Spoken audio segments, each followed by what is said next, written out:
Estamos aquí con Dante Sica, director de la consultora ABC, con Hernán Lacunza, que fue gerente general del Banco Central, ahora lo es del Banco Ciudad, y con Gerardo De Santis, que es investigador del Centro de Estudios Económicos de la Facultad de Periodismo de la Universidad Nacional de La Plata. A los tres, gracias por venir.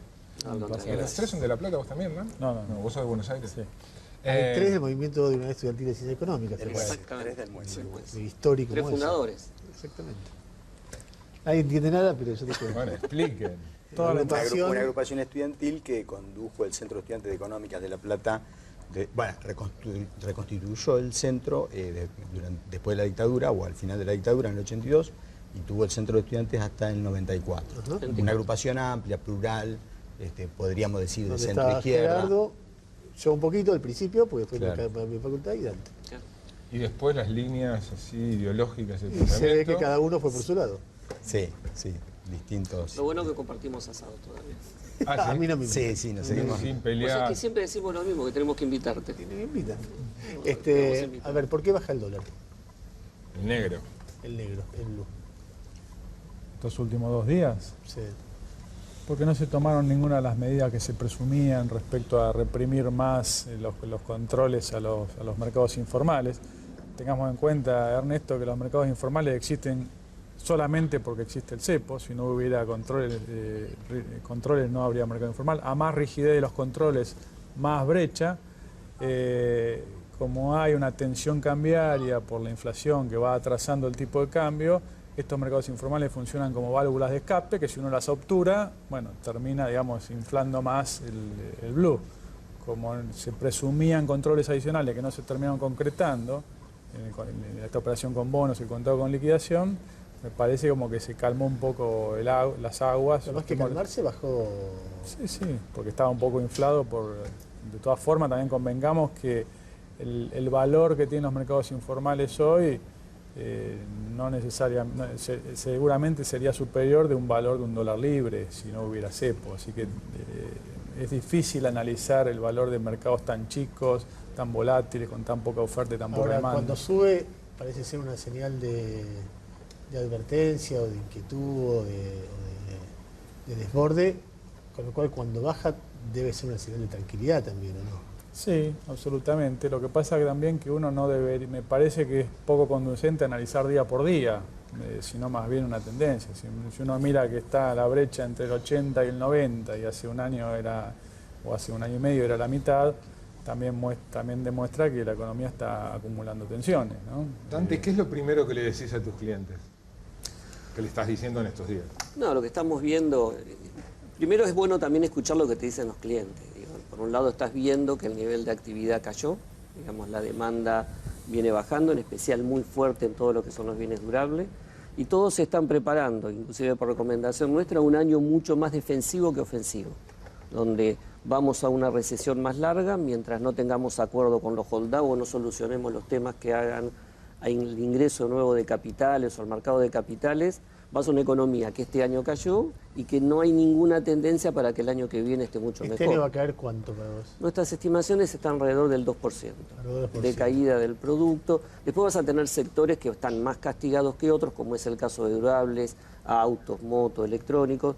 Alimentos no cae tanto. Algunos que han rebotado, como es metálicas básicas, básicamente por el tema de acero, que el año pasado tenía parado un alto horno Techini que ahora está produciendo, o refinería de petróleo por el problema de la destilería de La Plata, pero te diría que en general tenés muchos más sectores que caen que los que han, digamos, crecido o rebotado. Y te insisto, es un año mucho más defensivo, donde vas a proteger tu hoja de balance, donde las empresas van a tratar de mejorar un poco, inclusive muchas trabajar en términos de mejora de competitividad, esperando quizás que cuando la resolución del tema de los holdouts y la economía empiece a corregir los desequilibrios macro, vendrá una etapa de mejora de crecimiento.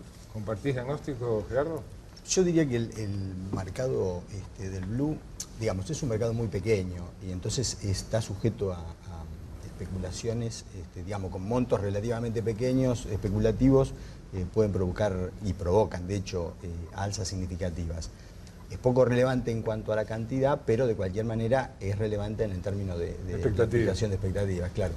Yo creo que un poco esta baja de estos 2 días obedece a que hay acciones especulativas sobre ese mercado, anuncio y digamos, intenciones de mayor control sobre ese sector, bueno, creo que hacen o provocan cierto retiro de esas acciones, y un poco, bueno, son estas bajas de estos 2 días. Pero bueno, de cualquier manera, como dice Hernán, hay que esperar un poco a ver cómo es el desarrollo temporal. ¿Y lo que percibís de nivel de actividad, nivel de empleo, nivel de producción? Sí, bueno, un poco... estancamiento y caída. Sí, como señalaba Sica, el año o este final de año va a cerrar en esos valores. Y el año que viene hay que ver, porque bueno, depende qué pase con el juicio y con los buitres. Veremos si Argentina logra conseguir financiamiento y tener otra situación. O sea, si esa situación se despeja, creo que hay un cambio importante para el año que viene. Pero bueno, es una situación bastante complicada. ¿El escenario es que esa situación se despeja o no? La buena, creo que el gobierno hoy está preso de un dilema, que digamos, como no quiere atender la cuestión cambiaria, porque no quiere corrección vía precio, que sería una devaluación, ni tampoco cantidad, que sería pérdida de reservas, transforma ese dilema cambiario en un dilema macro más grande que elige entre tipo de cambio o actividad. Y hace rato que viene eligiendo por sacrificar actividad y con esto empleo, porque bueno, no se puede importar, no se puede ahorrar, no se puede viajar, entonces termina provocando ese cepo múltiple, una trombosis. Se puede, pero menos. Poder se puede. Sí, ¿no? bueno, está restringido. Respecto a tu pregunta, Marcelo, digamos, si se despeja, bueno, la verdad que es difícil saberlo, porque también se podría haber despejado en julio y sin embargo el gobierno auto boicoteó, digo, del arreglo con los holders había muchos ganadores, los buitres cobraban algo, el juez que salía de este embrollo, el mediador que estaba haciendo su trabajo, los bancos porque no se le caían los precios de las acciones, pero el que más ganaba era el gobierno y sin embargo dinamitó el acuerdo, este puente de oro que había hasta enero. La buena noticia me parece que es que el freno de mano está siempre disponible para el gobierno, digamos. ¿Cuál sería? No, arreglar, tendré un puente, digo, lo puede hacer el lunes próximo, lo puede hacer en enero, lo puede hacer en marzo, cuando la situación se le ponga realmente complicada, si es que se sigue profundizando la recesión, entonces ya el desempleo trepa demasiado. Eso está siempre disponible y bueno, nada más lo tiene que activar. Obviamente arriar algunas banderas que flamean asociadas a la épica, patria buitre, pero digo, la crisis tiene su anticuerpo endógeno, digamos, si se hace demasiado aguda hay capacidad de reversión. Tenemos que hacer una tanda, dejo una pregunta para después. La primera medida de Alejandro Banoli contra lo que se pensaba, como decía Hernán, no fue apretar más, sino obligar a los bancos a pagar más tasas de interés por depósitos a plazo fijo, con el, por lo menos, objetivo manifiesto que eso sirva para captar pesos y desviar de la compra de dólares. Quería saber si comparten o no como primera medida después del corte.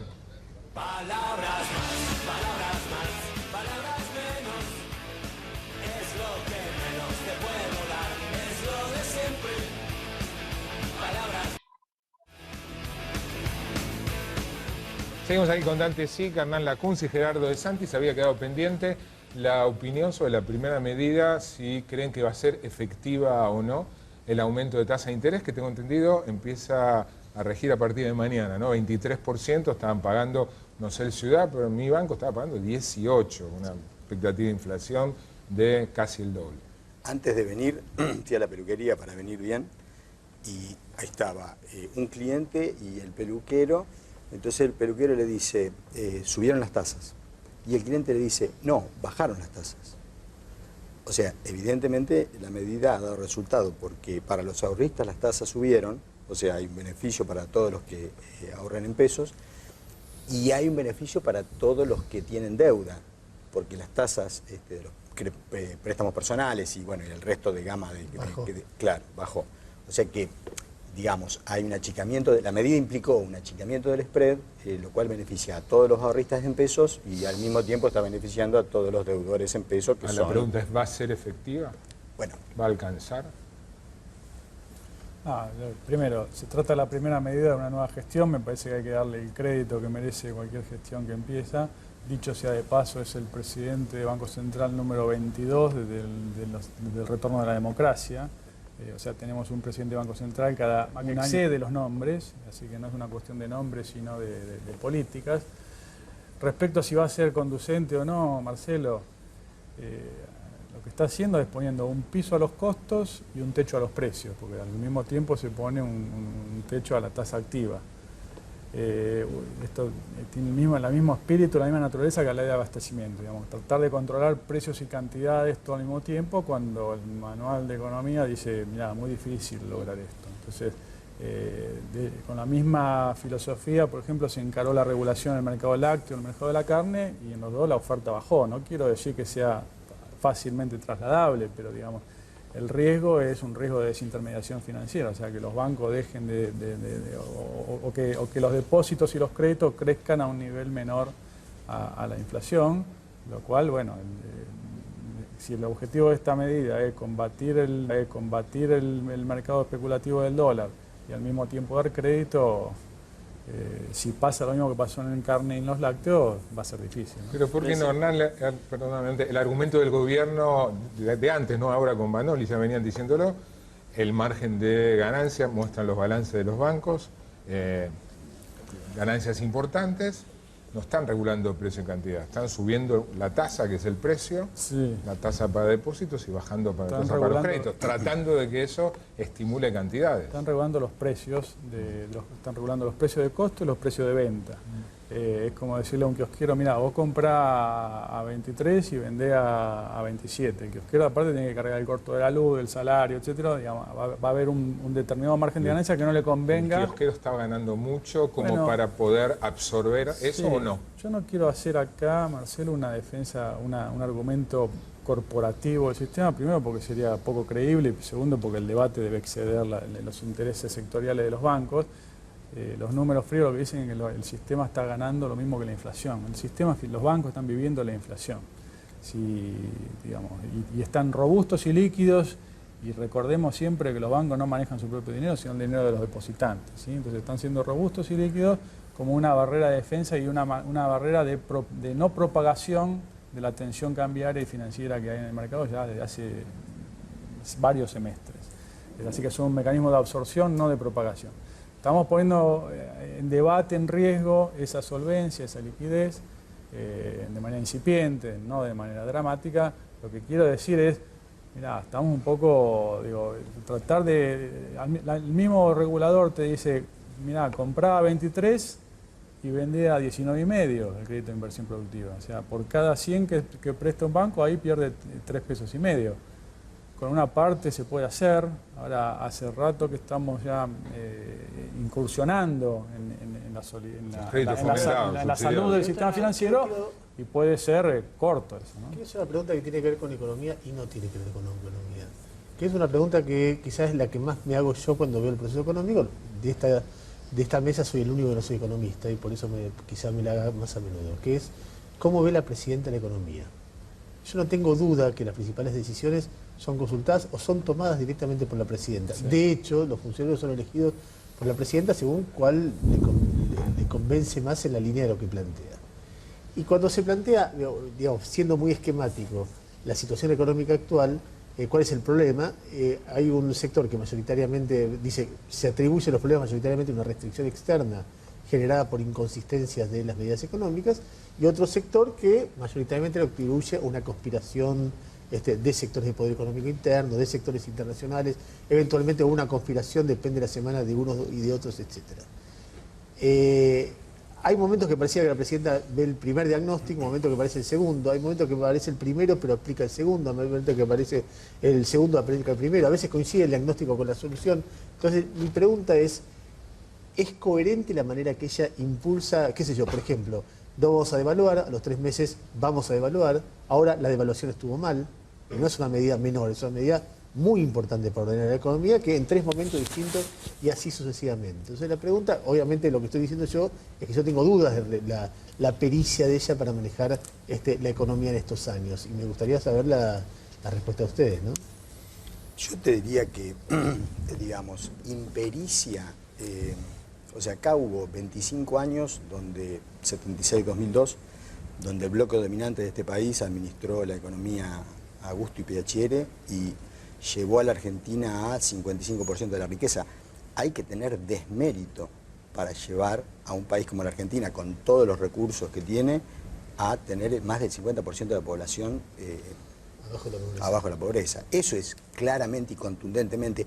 Yo creo que ahí hay responsabilidad tanto del bloque dominante de la Argentina como del grueso de los economistas liberales de este país. O sea, digamos, no pudieron, o sea, se charla mucho y se dice mucho por qué no somos Australia, y justamente es la pregunta que hay que hacerle al bloque dominante y a los economistas liberales que administraron el país. ¿Por qué no somos Australia?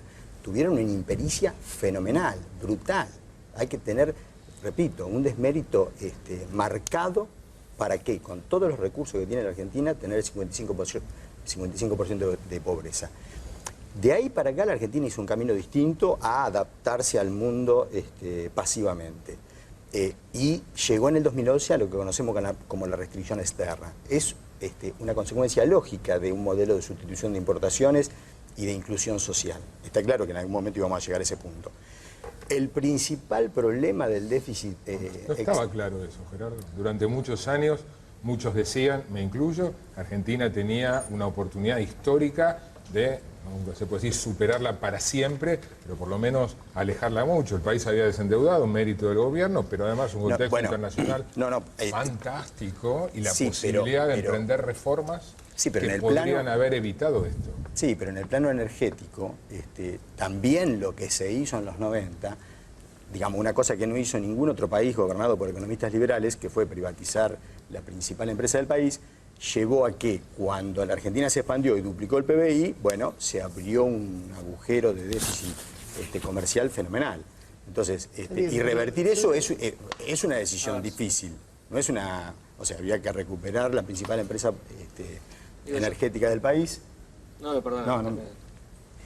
O sea, yo creo que, digamos... No, discutan como en el asado. Discutimos como en el asado. No, yo creo que, digamos, en estos años ha habido, digamos, en el plano externo, la serie de default que nos dejó el 2002, con los organismos... Es viejo eso. Yo entiendo. Bueno, pero viejo no, yo te iba a decir cómo se fueron arreglando todos esos problemas. Yo lo que quiero decir es que, más allá de... Verá, lo que quiero decir es lo siguiente. Vos podés discutir la historia, y yo estoy básicamente de acuerdo. No, pero si yo te enumero los 5 default que teníamos en el 2002... y que en el 2005 se arregló una parte, que en el 2010 otra, que se le canceló al fondo, 2011, que se regularizó con los organismos multilaterales de crédito. Si vos pones un punto, no son pequeños problemas. Pero vos pones en enero del 2012 un punto. En el interín que nosotros discutimos acá, yo te digo una cosa. Vos ves una pendiente descendente y ves medidas contradictorias. Claro, pero si agarramos la foto, claro. Ahora, no es foto, son 3 años. Bueno, yo digo una sola cosita y dejo. Discutimos esto. Y en el país, 10 de cada 10 mayores de 65 tienen jubilación. Así que podemos discutir tranquilos. En el modelo anterior, ya que hablamos de desmérito, 4 de cada 10 mayores de 65 quedaban colgados del pincel. Y discutíamos de todo lo más tranquilo. Te concedo eso. Bueno, de cualquier manera, vos... pero no es un detalle menor. Pero yo no estoy diciendo que sea un detalle menor. Yo lo que le estoy diciendo es que, dado una situación problemática, hoy, concretamente con la restricción externa, vos ves un gobierno que te dice, no vamos a devaluar, 3 meses después devalúa y 6 meses después dice la devaluación estuvo mal. Entonces, en ese contexto lo que pregunto es, para manejar esta restricción externa hoy, ¿están viendo bien el problema o lo están viendo mal y lo están acentuando? Todo lo demás te lo puedo conceder gran parte. Yo te podría enumerar varias cosas coherentes en todo el periodo. Por ejemplo, y la política de inclusión social. No es un detalle menor. ¿Pero qué tiene que ver eso con el manejo cambiario, digamos? Perdón que digo... Bueno. A ver, a tu pregunta, la verdad que la mirada, la interpretación conspirativa me parece que no es muy conducente. Digo, es la Maradona en el Mundial 94. En lugar de tomé algo prohibido, me cortaron las piernas. O sea, echarle la culpa al resto me parece que es un poco infantil y no soluciona ningún problema. Especuladores hay siempre.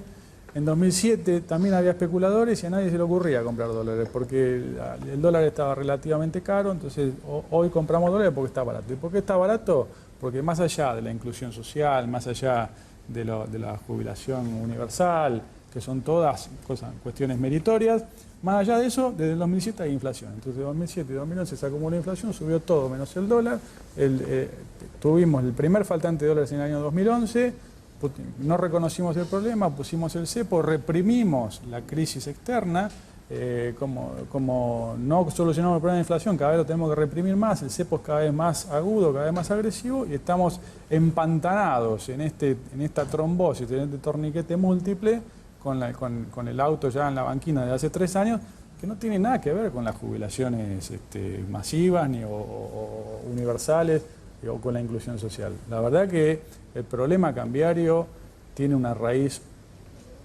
Cuando uno va hacia atrás, digamos, y bueno, no me puedo endeudar, ¿por qué no me puedo endeudar? Porque hice lo de INDEC, porque también pasé por el blanqueo, por el CEDIN, todas las alquimias financieras que intenté, fracasaron porque nunca ataqué la inflación. Entonces, no va a devaluar, ojalá que no devalúen. Ahora, para convencernos, el día 2 tienen que decir, este es mi programa antiinflacionario. Sí, a mí me da esta sensación, Argentina hoy tiene 2 fuertes desequilibrios que viene arrastrando hace unos años, que es básicamente, pasamos de tener superávit gemelos a déficit gemelos. Déficit en cuenta corriente y déficit fiscal. La principal causa de ese problema de pasar de superávit a déficit fue la política energética.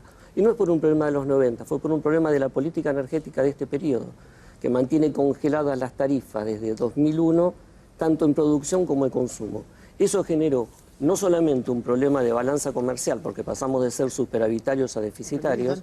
No, pero disculpame un segundo. No, pero porque tiene que ver con la cuestión de cómo encarar las medidas. Yo lo que quiero decir, todo proceso económico, y este en particular que es tan rico, ha tenido momentos excepcionales y momentos mediocres y momentos malos, pero ha tenido, a diferencia de otros, momentos excepcionales. Ahora, lo que yo digo, ahora hay un problema puntual. La discusión sobre por qué se cayó del 2002 para acá es una discusión muy interesante para que no vuelva a ocurrir, pero para manejarlo ahora... Pero tiene que ver con eso. Vos fíjate, el gobierno por un lado está inyectando más liquidez. El problema no son los programas sociales, el problema hoy que tenemos del punto de vista del excedente de gasto, del déficit que tenemos, son los subsidios a la energía. Entonces el gobierno quiere hacer política anticíclica, inyectando más programas, levantando la demanda. Por un lado genera más inflación, porque eso lo está financiando con emisión, pero por otro lado... Para vos ven mal No, lo que yo digo es que está equivocado, porque no tiene la potencia... Por ejemplo, en el 2009 el gobierno hizo política anticíclica y pudo ponerle un piso a la caída del nivel de actividad. Este año no puede hacerlo, porque esa política anticíclica termina siendo procíclica, porque genera más déficit, más emisión, contra una oferta que al no tener dólares para poder aumentar su nivel de producción, choca una demanda en pesos contra una oferta en dólares que no mueve. Entonces digo, ahí tenés un problema central. Si el principal problema es el energético, o es un problema clave, la decisión de recuperar YPF, o sea, que la privatización de los 90 no tenga nada que ver con el problema, bueno, creo que no merece mucho comentario.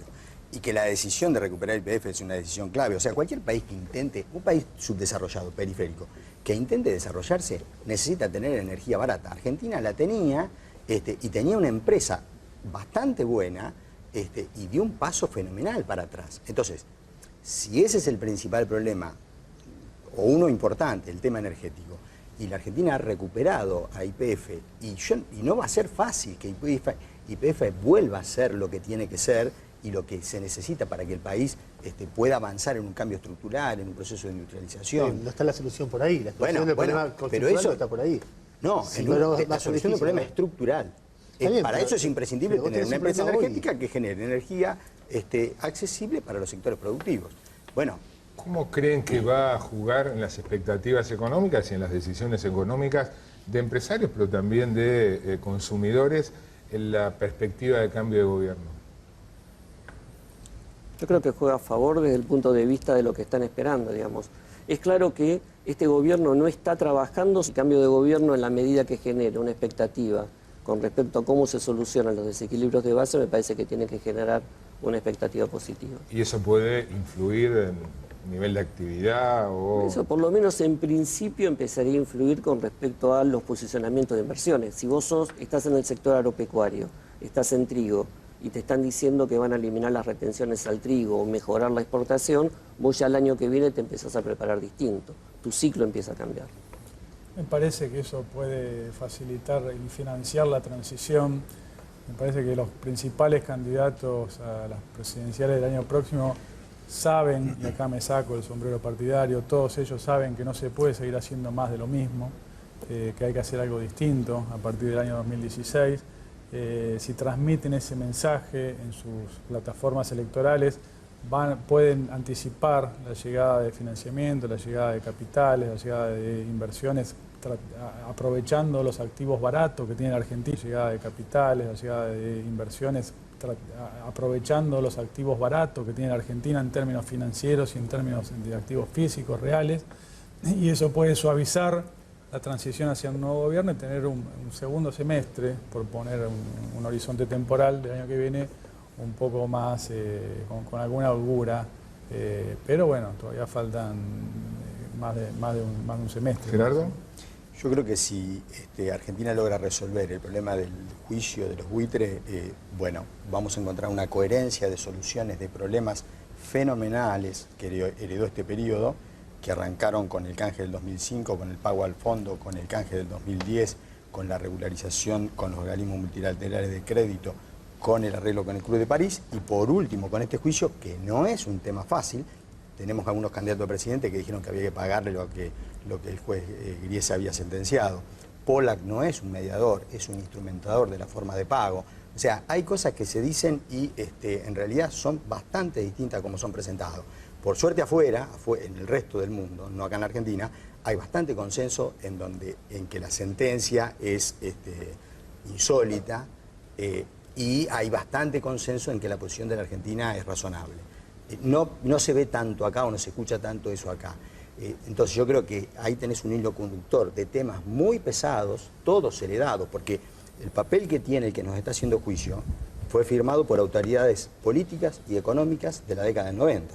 O sea, eso también tiene que quedar claro. El juicio es ese. Todos los que aceptaron el canje del 2005, el canje del 2010, bueno, todo lo que se ha hecho en todos estos años, todos han cobrado lo que correspondía. No hay ningún atraso en todos esos compromisos. Es más, uno podría decir, los que tenían dólares depositados en los bancos... Con el SER, ¿no? Bueno, los que tenían dólares depositados en los bancos, los han retirado. Es un país muy inseguro jurídicamente, aparentemente, pero todos los depósitos en dólares que había en el sistema bancario, más de la mitad, casi todos, los han retirado sin ningún inconveniente. El país seguro jurídicamente fue el que imposibilitó que la gente saque los dólares de los bancos. Entonces, yo creo que las cosas hay que sopesarlas. Administrar un país como la Argentina no es fácil. Dante, por último, un tema del que vos conocés muy bien, que es Brasil. Más aún después de este resultado, con algo de sorpresa el domingo pasado. ¿Cómo va a jugar Brasil, más allá de no se sabe hoy por hoy quién va a gobernar? Hay dos temas. ¿No se sabe quién va a ganar primero? A ver, va a estar muy difícil la segunda vuelta para el PT. No digo que no pueda ganarlo, ¿Por qué pero muy difícil? porque hay que ver cómo se reparten los votos de Marina. Si vos mirás el eje de campaña, en especial en política económica, lo que planteaba Marina era mucho más parecido, casi similar a lo que decía Ezio Campos. Entonces, si el eje es el tema de la economía y la política económica, esos votos de Marina, que inclusive estaban planteando que podía darle el apoyo a Ezio, teóricamente, digo, no lo garantiza, pero correrían mucho más para la propuesta que está haciendo ahora a Ezio Neves. Digo, por otro lado... Tiene que ganarle 14-6 en los 20 puntos de... Exacto, digo, por otro lado también, la diferencia es un piso importante, pero, digo, tenés 6 puntos o 7 puntos con respecto al segundo. ¿Cambia para Argentina que gane uno u otro? Yo te diría, desde el punto de vista de política económica, yo creo que los dos van a tener que hacer, tanto Dilma como Aécio van a tener que hacer cambios porque la economía se viene desacelerando, hubo algunos indicios en el mes de julio de mejora por el tema del Mundial, pero le falta cierta consistencia a la política económica, con lo cual el año que viene van a tener que hacer cambios fuertes.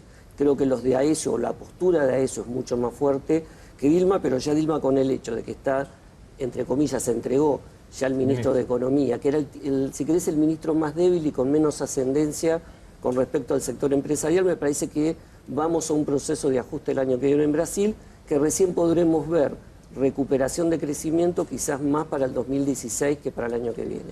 Por el lado del comercio, de las relaciones internacionales, me parece que serían los cambios más fuertes. La gente de Aécio está planteando una mayor apertura con respecto al Mercosur con los bloques internacionales, Estados Unidos, la Unión Europea, una postura distinta con los países de la Alianza del Pacífico y la posibilidad, en caso de que alguno de los países del Mercosur impida, que pueda haber negociaciones bilaterales, que esto es una postura que no la estaba compartiendo el PT, por lo menos en lo que era su plataforma. A los tres, gracias por venir. En un gesto de amplitud notable, permitimos que esta mesa se siente un hincha de Gimnasia, como Dante. Y somos mayoría de Racing. Y la academia somos Está bien, mayoría. pero yo ahí no hay problema, son muy bienvenidos. Hincha de Gimnasia. Vamos a un corte. Bastante que vino uno con un programa de estudiantes.